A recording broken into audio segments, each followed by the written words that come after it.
আসসালামু আলাইকুম। আপনারা সবাই কেমন আছেন? আশা করি যে যেখানে বসে আমার ভিডিওটা দেখতেছেন ভালো আছেন, সুস্থ আছেন।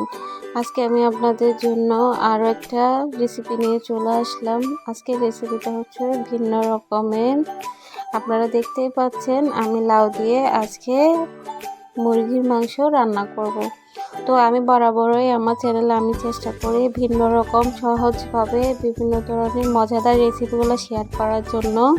তো আজকেও এরকম অনেকটা ভিন্ন রকম। আমরা আসলে অনেকে লাউ চিংড়ি মাছ দিয়ে রান্না করে থাকি, গরুর মাংস দিয়ে রান্না করে থাকি, তারপর অনেকেই মুরগি দিয়েও রান্না করে থাকে, তো অনেকেই করে না।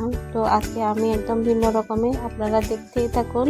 আর আমার ভিডিওটা যদি ভালো লেগে থাকে আপনারা লাইক করবেন, কমেন্টস করবেন আর সাবস্ক্রাইব করে আমার পাশেই থাকবেন।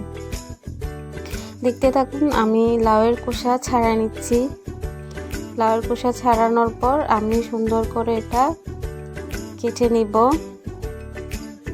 এখানে দেখেন আমি কাটছি অন্যভাবে, আপনাদের যেভাবে ভালো লাগে আপনারা ঠিক সেভাবেই কেটে নেবেন, আপনাদের পছন্দ মতো করে কেটে নেবেন।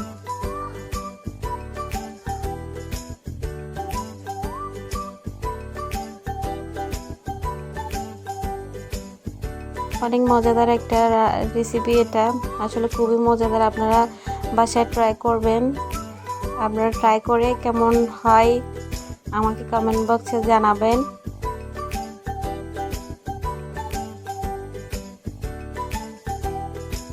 এখন আমি চুলায় হাঁড়ি বসাই দিলাম, তেল দিয়ে দিলাম।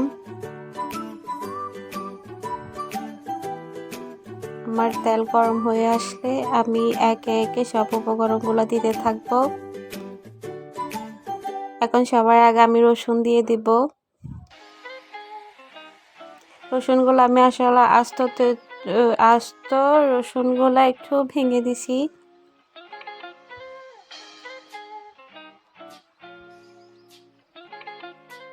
আমরা রসুনগুলো দেওয়ার পর কিছুক্ষণ এভাবে নাড়াচাড়া করব। তারপর আমি দিয়ে দিচ্ছি কাঁচামরিচ আর পেঁয়াজ। কাঁচামরিচ আর পেঁয়াজ দিয়ে আমরা এভাবে কিছুক্ষণ নাড়াচাড়া করব।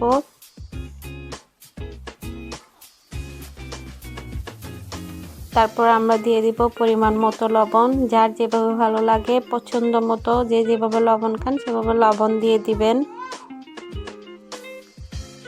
তারপর আমি ঢেকে দিব, 5 মিনিট পর আবার ফিরে আসবো। এখন দেখতে থাকুন, আমার পেঁয়াজ রসুন কাঁচামরিচ সুন্দর করে হয়ে আসছে।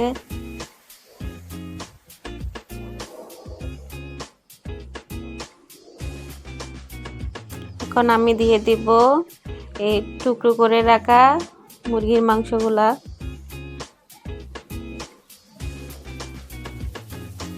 আমি মুরগির মাংসগুলা দিয়ে ভালোভাবে নাড়াচাড়া করে কিছুক্ষণ কষিয়ে নিব।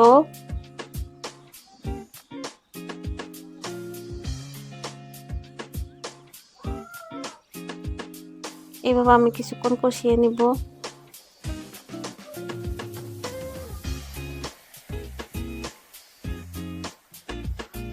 তারপর দিয়ে দিব আমি টমেটো। আমি 2টা টমেটো এভাবে কেটে রাখছিলাম, ওই টমেটোগুলা দিয়ে দিব।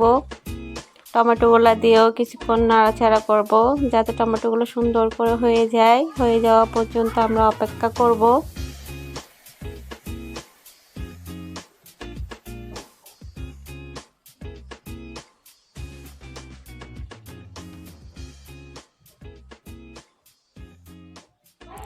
এভাবে আমরা ভালোভাবে কষিয়ে দিব। তারপর দিয়ে দিব মশলা আর হলুদ। দেখুন আমি এভাবে এখানে এই রান্নাটা করছি, কোনো বেশি উপকরণ ব্যবহার করি নাই। এখানে হলুদ, কাঁচামরিচ, পেঁয়াজ, রসুন এগুলো আমরা সচরাচর সবাই যে কোনো রেসিপিতে ইউজ করে থাকি ওইভাবে।